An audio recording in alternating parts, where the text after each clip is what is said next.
And also Miss Zane Kelere, unfortunately, is ill, and she prepared a video presentation on restorer and a specialist of polychrome wooden with a presentation beautifully restored. So Zan is operating in restoration more than 20 years. She has graduated from the Academy of Culture in Riga and Hilde and Heim University in Germany, and she specializes in restoration of polychromos wooden structures, sculptures, icons, and some other sacred pictures, and is operating from Ventspils to Daugavpils and to Gulbene and Alūksne, and she also is dealing and restoring also some icons and frescoes in Kuldīga churches. And she would like to brief us and present her reflections on legally or to restore beautifully. Whether ethics or aesthetics is important, is it more crucial to have and restore to preserve, to conserve what we already have, or we can just eliminate and prevent those visual defects so that the masterpiece or picture could be perceived in a whole. Short briefing on theory. In Latvian, conservation or preservation and restoration is included in one term, restoration.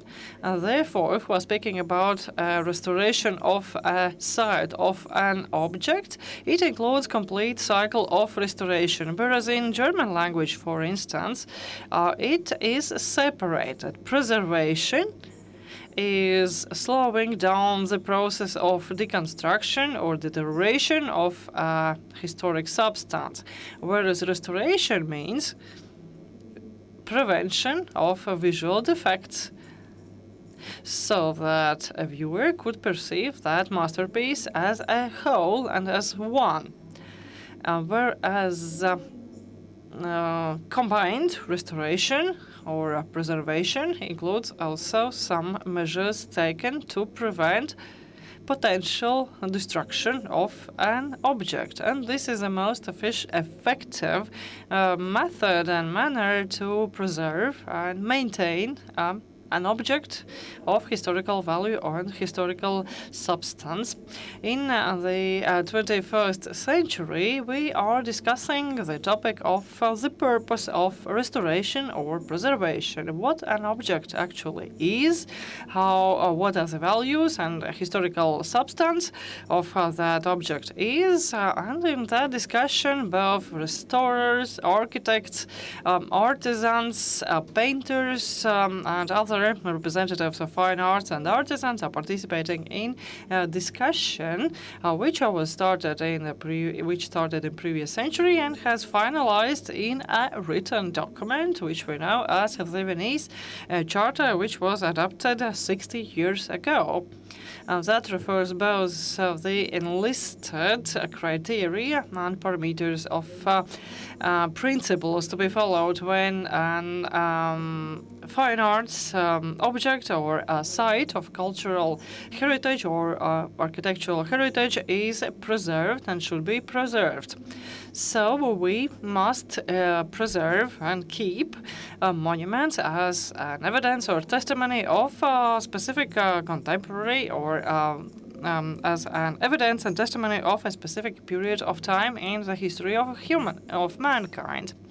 And one of the tasks was previously to add some new layer of colors so that an object would be brighter and more visible to visitors or to viewers.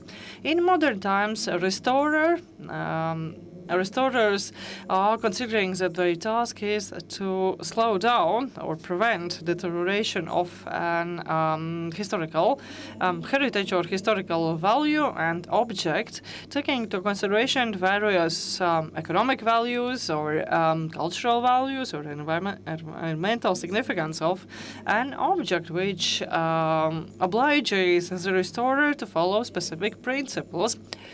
Valerius Reus has reflected in essence of modern restoration, origins of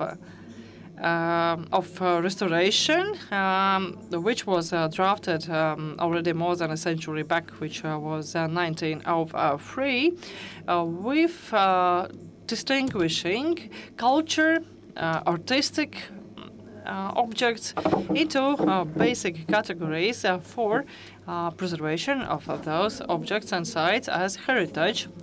Identification and preservation of such values and of such objects and sites originated and was developed as well as popularized and expanding with some authors emphasizing how clear definitions of cultural and architectural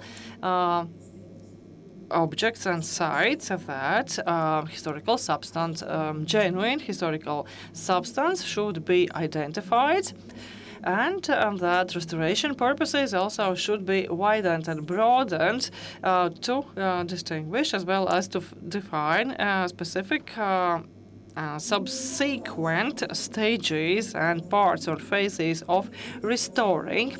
A very interesting example is the Church of the Assumption of the Holy Virgin Mary Church in Piedroia, where the wall behind the altar was restored. In 2017, restorers from Poland created some wooden structures behind the altar to consolidate and strengthen the structure, and which was followed by restoration of original painting.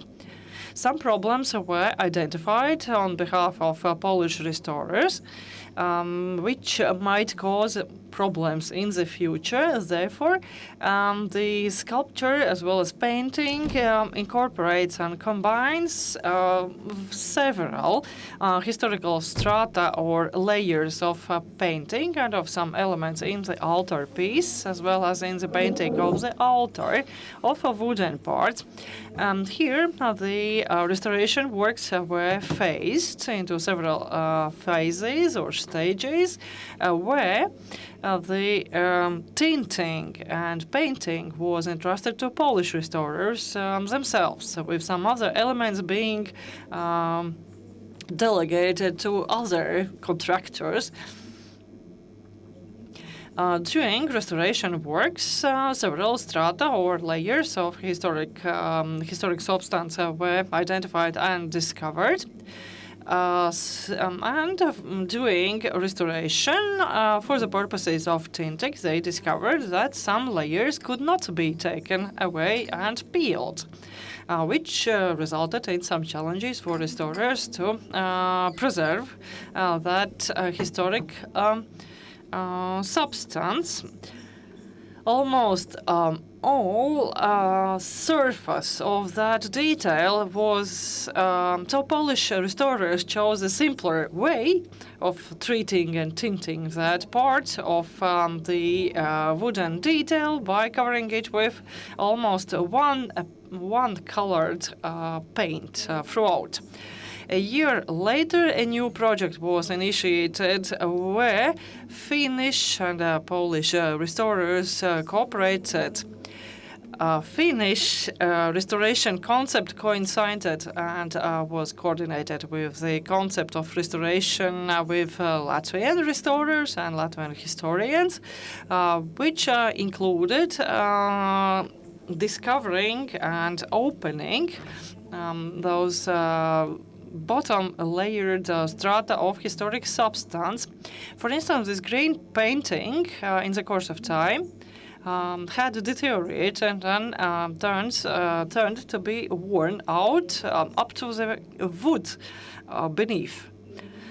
First of all, on the blue surface of painting, original painting, several layers of varnish or lacquer were covered and applied. By peeling those varnish layers off, some additional detailed or point painting was used to restore that green color instead of originally this light or bright blue color or paint used previously in previous times. And by following tinting procedures, Finnish restorers had two options: whether to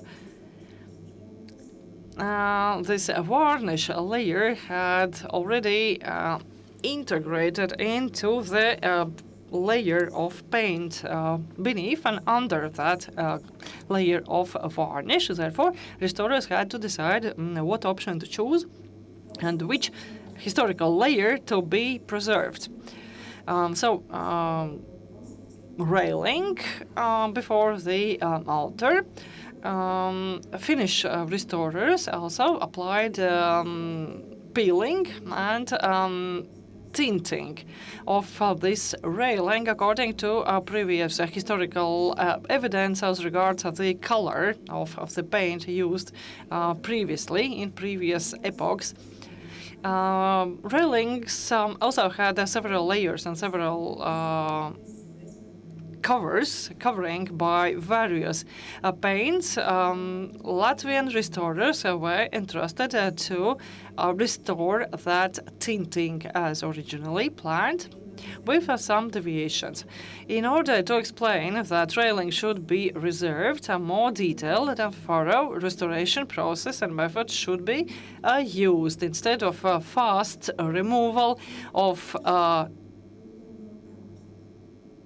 tinting and use and apply the simple painting over the existing layers of historical substance. Some decision was made to stop and suspend those restoration works, and discussion of the restorers was initiated in order to come to a compromise and conclusion that actually very detailed and thorough restoration works of these polychrome wooden structures and wooden pieces should require much more time and effort instead of fast process as the decision makers had decided initially. And also here there were some different opinions pronounced by the Commission. At the end,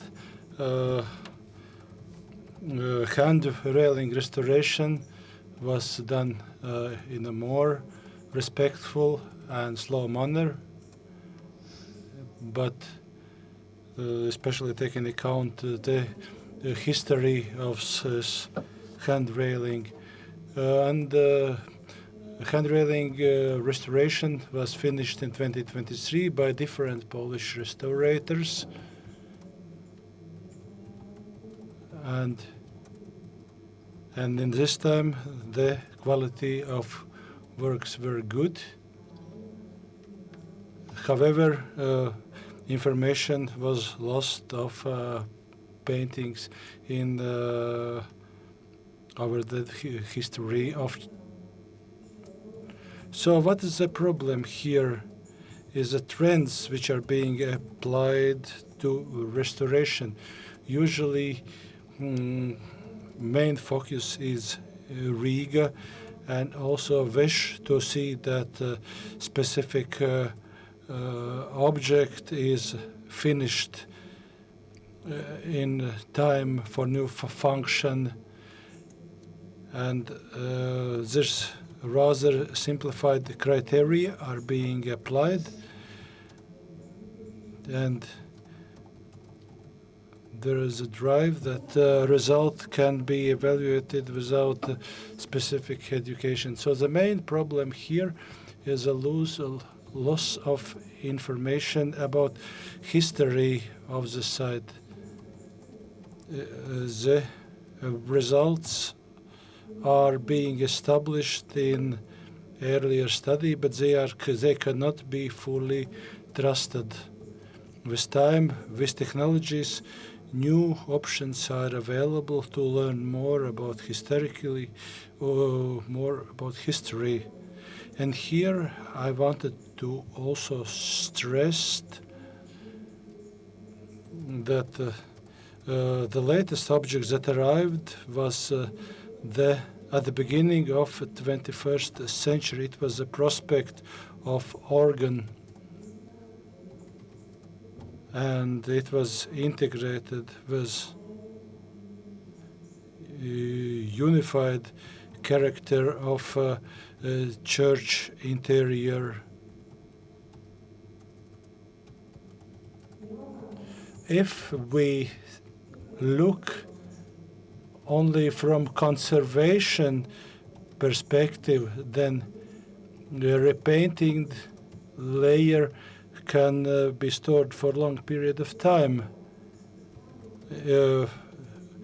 When supervising the technical qualities of buildings, it's good for the building, but however, we can lose some historic information. How to find a solution at the 21st century? Our technologies are available,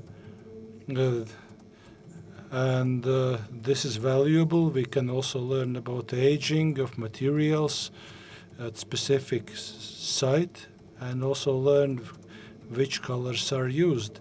And information obtained can be